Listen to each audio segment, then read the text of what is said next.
No, I think people can have their opinion. You know, to be retrained by who? A re-education training because they disagree with the government? I mean, I don't think so. No. That's kind of a weird question. No, not re-education training is far too far. I mean, that it's almost like a state. No, it'd be too much like a dictatorship or a state. Once the government forces you to go a training, it's not democracy anymore.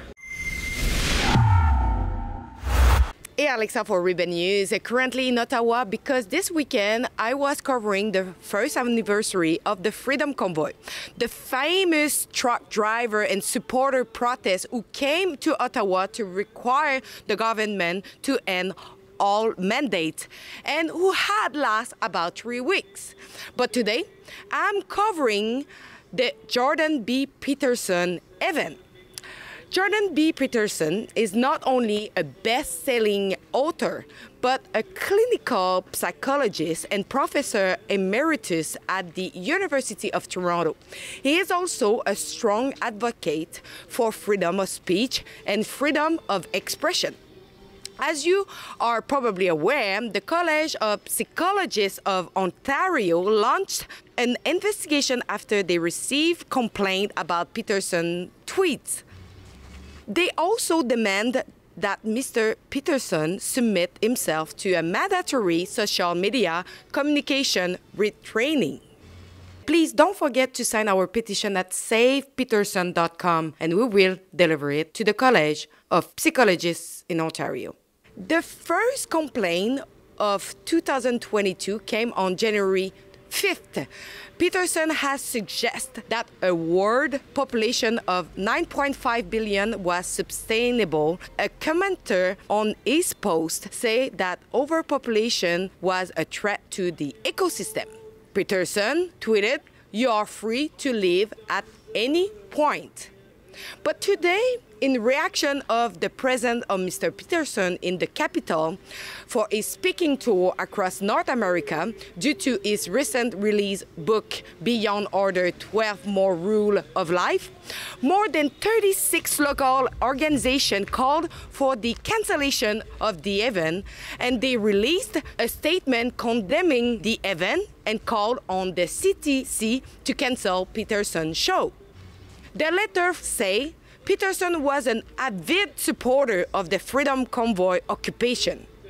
Furthermore, in an open letter, a city councillor, Ariel Troster, wrote, "Ottawa has seen a rise in hate against LGBTQ+ people in recent years.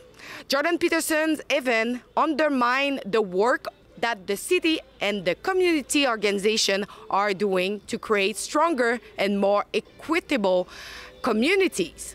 But Madame Troster is also the one who posted on Twitter on January 28, 2022, the picture of the truck with the Confederate flag, insinuating that all the convoy will be racist, and she wrote, "Yes, that is a Confederate flag. In case you had any doubt about the intention of this racist convoy, stay safe, friend."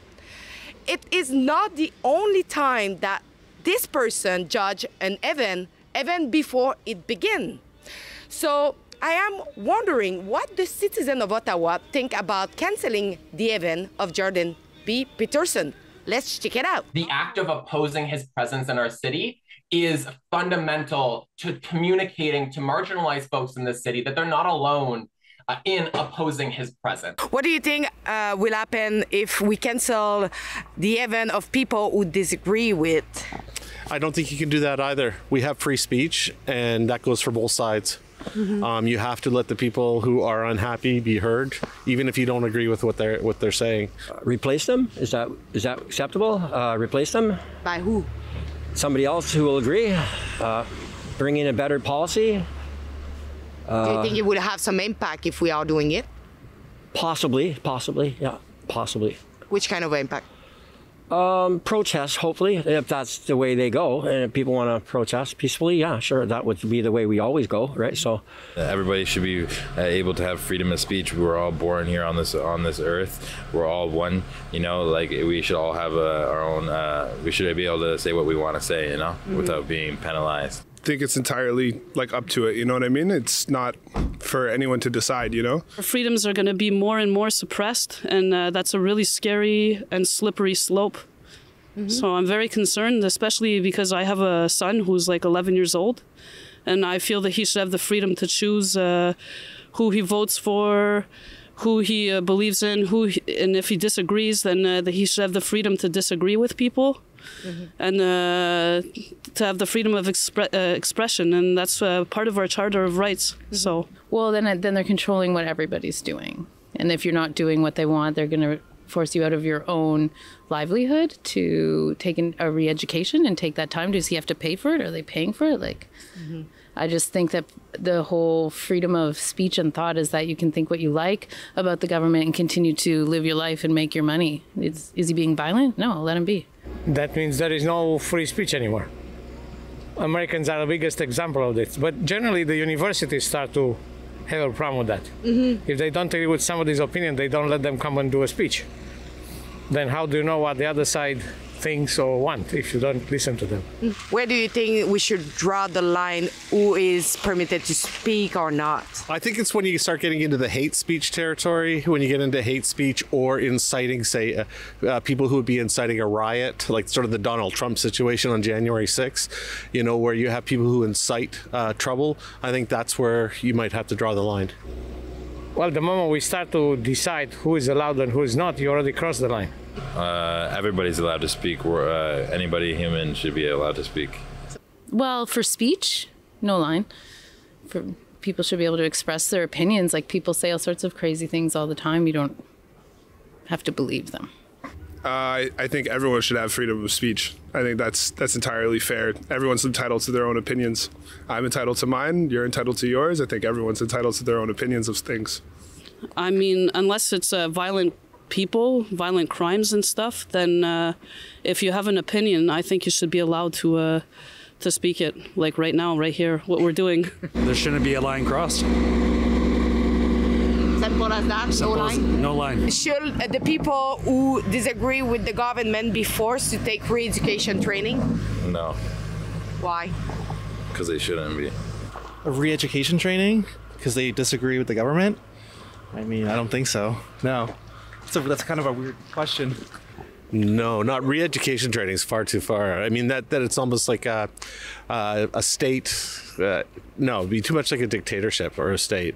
I think that you can offer re-education, like for things like vaccines or science, but you can't force it. No, I think people can have their opinion. You know, to be retrained by who?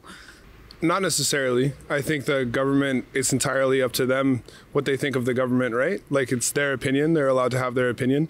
And I think that the re-education of that wouldn't necessarily benefit anything. It might change their views, but I think it's fair that they don't want to. They don't have to.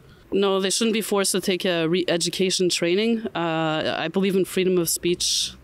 And I feel that, honestly, right now, they're pushing it. It's going too far. Once the government forces you to go a training, it's not democracy anymore. Re-education training. No, it's a democratic society. Don't need to re-educate, do we?